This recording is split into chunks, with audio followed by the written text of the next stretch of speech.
Nintendo's successor to their all-conquering hybrid console gets a big test at launch, the last-gen powerhouse Cyberpunk 2077. The Ultimate Edition comes complete with dual modes, quality and performance in both docked and handheld, and includes the expansion Phantom Liberty.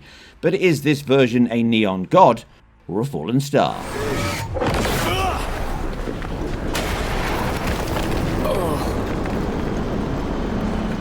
Docked mode, the Nvidia-powered Switch 2 can stretch its hardware legs. The T239 APU inside features a GPU based on Nvidia's Ampere architecture and incorporates both CUDA and ray tracing cores, delivering all the modern technical features. Additionally, exclusive in the console space, it includes DLSS, a vital ingredient in this port.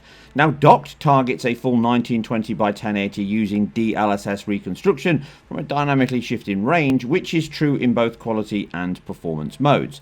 These often hover around 856 to 900p, but can drop as low as 1280 by 720 in the most demanding firefights or geometry and alpha-heavy metropolis.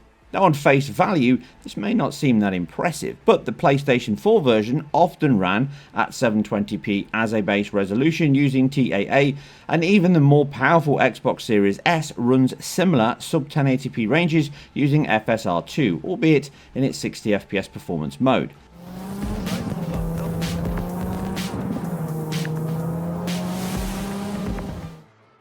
The Switch 2's performance mode seems to only change that DRS range with the same highs, but it can now hit a new low of 960 by 540, which is the cost of targeting higher frame rates but the same visual quality. Now, Valve's Steam Deck, perhaps the most relevant competitor, also suffers compared to the Switch 2. Nintendo's new console is more powerful in pure GPU horsepower, and certainly its feature set, with Nvidia versus AMD technology inside stacking the odds in Nintendo's favour. Now, while the Switch 2 can often hit 1080p, the Steam Deck targets 800p, matching its screen's native resolution. Although ray tracing is possible on both, the reality is the performance leaves it unplayable. Now, using the mix of medium and low settings at 900p with AMD's FSR3 at balanced, approximately 530p base resolution effectively matches the lowest bounds of Switch 2's performance base. The game still looks good, but it can break up a great deal under motion and cause heavy shimmering and ghosting, leaving a noisy image with details often hard to discern and unstable objects as foliage, billboards and objects chunk into large pixels and flicker. In contrast, the Switch 2 delivers a far superior image in both performance and quality mode. Resolution is always higher than on the Steam Deck, often over 2x. Settings are a similar mix of the medium and low levels, and DLSS 3, which is what this appears closest to, provides the best image quality of all solutions. Image breakup still remains, but it is more consistent and less obvious than FSR3. Textures are sharper, distant objects much cleaner, and higher frequency detail is handled far better on the 1080p LCD handheld screen and on a large 4K panel. It can still cause ghosting, edge fizzle, disocclusion artifacts, specifically on shadows, transparencies and objects in the background, such as the holographic projections, but compared to the Steam Deck, the Switch 2 is the clear winner and only improves with performance. Saving the president? Great action. No tail, so that wasn't lying. Damn it, hands his goons! Here we go!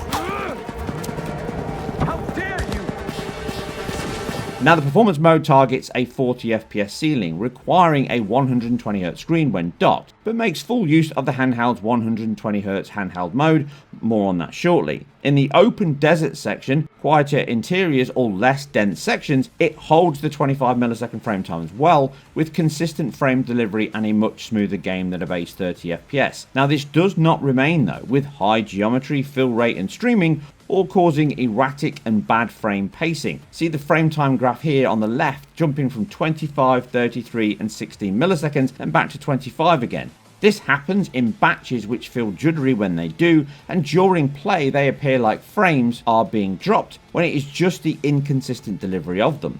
Now, it does not happen all the time, but more often than not, and enough to notice. It can also dip below the required target into the low 30s and even high 20s, again when travelling at speed or in heavier firefights due to the CPU and memory limits at times, with some big 200 millisecond stutters from streaming or mostly auto saves. Other areas appear to have more GPU bound problems than CPU, but it can flip-flop often in play. It's definitely a nice to have option, but it could be better and far from a locked 40 FPS. Compared to Steam Deck, the Switch 2 in its performance mode can be 50 to 80% faster than Valve's Handheld, alongside a better image quality.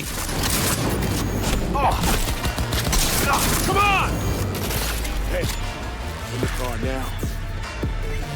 The PS4 is better than the Steam Deck's IQ, but it does have far lower visual settings than both handhelds.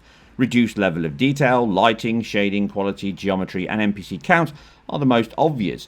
But taking a stroll, jog, or drive around Night City, we can again see up to 50% better performance on the Switch 2 compared to PlayStation's last generation console.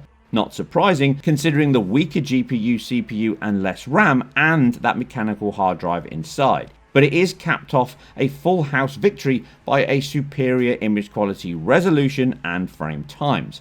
The Switch 2 holds a close lock on 30 FPS during these tested sections, but it can still drop frames, memory stutter, and auto saves, but in general is a smooth and consistent frame time and frame cadence.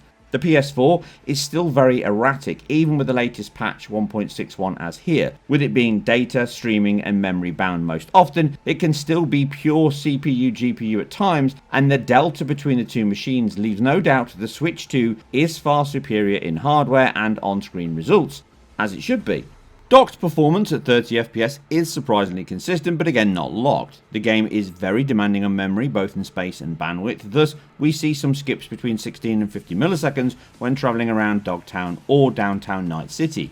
Now these can be prolonged missed frames that happen mostly when travelling at speed, and this can cause runs into the mid-20s at its very worst. Sometimes the game even has streaming stutter due to the sheer amount of data the Red Engine is creating and destroying when you're on the move. Firefights, dense areas, slow walking, and interiors are close to a fully locked 30 FPS, providing a smoother and more stable performance level than the Steam Deck and any last generation console such as the PS4. The Steam Deck struggles though, even at lower resolutions but close settings.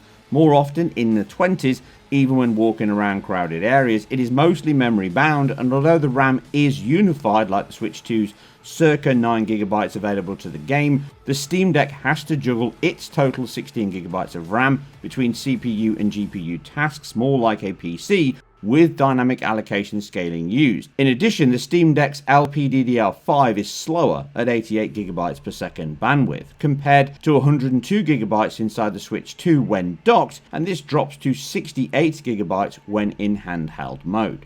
Vendor license number X.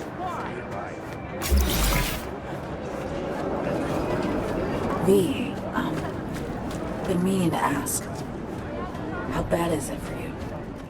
Talking of handheld, with big cuts to GPU power and memory speeds, it's not surprising that quality mode in handheld guise now drops the resolution to 720p as a ceiling.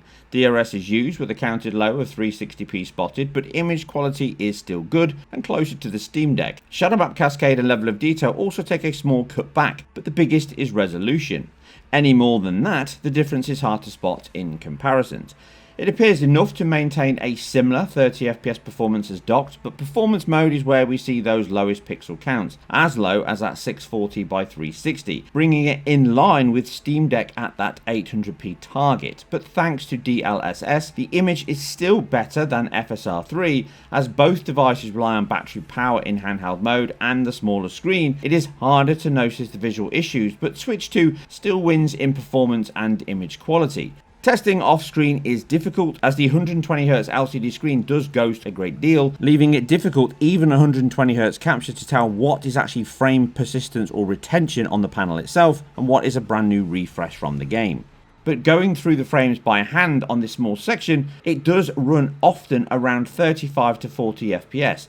And in fact may run slightly better in its performance mode in handheld than in docked, but fundamentally it's not a great difference. Also, I can't confirm whether it uses VRR, as I didn't find any evidence it exceeds 25 millisecond refresh here, but if it does, it's very infrequent.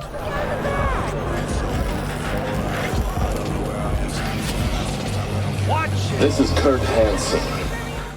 Cyberpunk 2077 is the modern-day equivalent of the original 90s Doom, seemingly ported to every new device of the era to demonstrate its 3D graphical grunt. Whereas the PS4 and Xbox One were below the lofty demands, memory and hard drive most significantly, the Switch 2 manages to pass the bar of entry with even a 40 FPS mode to boot, achieving a far superior, faster, and more impressive version of Cyberpunk 2077 than the PS4, largely due to the CPU, RAM and SSD, and vastly superior to the Steam Deck in its docked mode, and even handheld mode just to a lesser degree. It's not all perfect though, with the handheld mode struggling with the balance of visual quality and frame rate on occasion, and even the docked mode can fall below that 30 and certainly 40 FPS target often enough for most to notice. Handheld mode is aided by that 120Hz screen, but VRR support doesn't seem to be in operation here, or at least I couldn't find any evidence it was. If it is, it doesn't make much of a difference. The 40 FPS mode is our recommended way to play in handheld mode, but quality is our choice whilst docked. It exceeds expectations for a launch day third-party release and proves just how good DLSS is at delivering higher quality with lower resolution and power limits. No ray tracing or 60 FPS options may sting right now, but who knows if later updates could squeeze both out of those yet, although CPU likely remains a big challenge on that 60 FPS dream. Regardless, it is a promising start to the Switch 2's third-party library. Just expect some dog-eared corners during your return to Dogtown, no matter the mode you choose. Safe. A derelict building in Dogtown. Just listen to how that sounds. And that's it for all things mobile, cyberpunk and video game performance related. Remember, if you like what we do here on IGN Performance Reviews, then keep it IGN, and we'll catch you on the next one. Wonderful.